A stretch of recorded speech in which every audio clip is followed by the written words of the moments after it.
Now, 18 members of parliament, 9 from either house, have been nominated to lead mediation efforts between the National Assembly and the Senate regarding the Division of Revenue Bill 2025. This is after the two houses failed to agree on a common figure to be allocated to counties, the National Assembly proposing 405 billion shillings and the Senate demanding for 465 billion.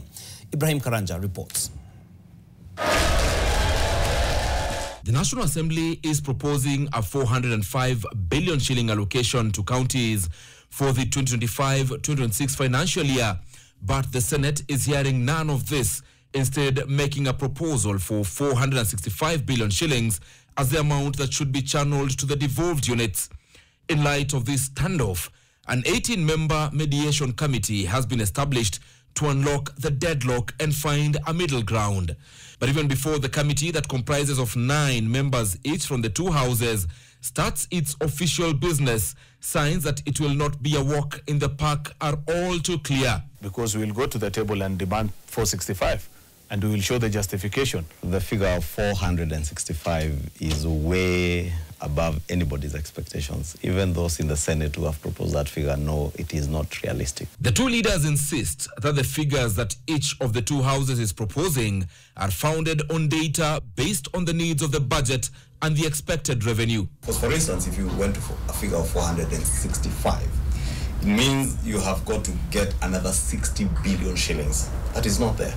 Given the revenue projections that we have, and given the reality of things in our economy as they are today. So the issue of resources not being sufficient is a constant that will always be there throughout the years. There will never be a time that we'll be told that we have sufficient resources to devolve to the counties. So that should never be a basis upon which we make the decision of how much to devolve to our counties. We should always be guided by the needs assessment, which is what the Senate has done in this particular situation.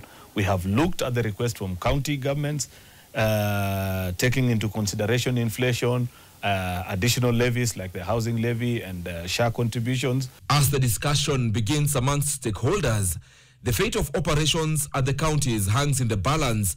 A similar gridlock last year saw services in some counties almost grinding to a halt after the mediation process dragged to close for 4 months.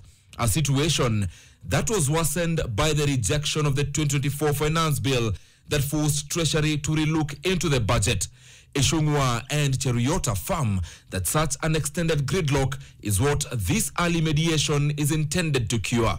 ODM leader Raila Odinga is among those who have taken a position on the matter, hoping that the allocation to counties will be in line with ODM's agreement with Kenya Kwanza government in the 10-point agenda that founded the broad-based government. Appeal to Parliament to implement what we had put in our agreement, that 450 billion shillings be allocated to counties in this coming budget.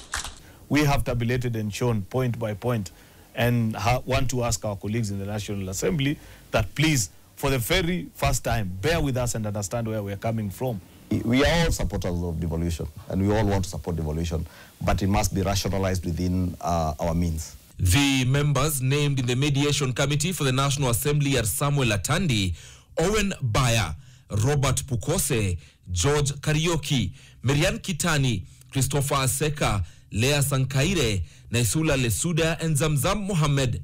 For the Senate, James Murango, David Wakoli, Esther Okenyuri, Joseph Yevuku, Margaret Kamar, Catherine Muma, Moses Kajwang, Daniel Manzo, and Crystal Asige have been listed.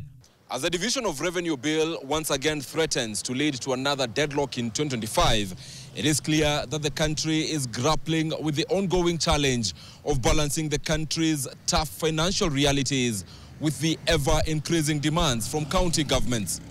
This year's stalemate once again highlighting the tension between national priorities and devolved responsibilities. How much the mediation team arrives at is what stakeholders are waiting to ponder. Ibrahim Karanja, NTV in Nairobi.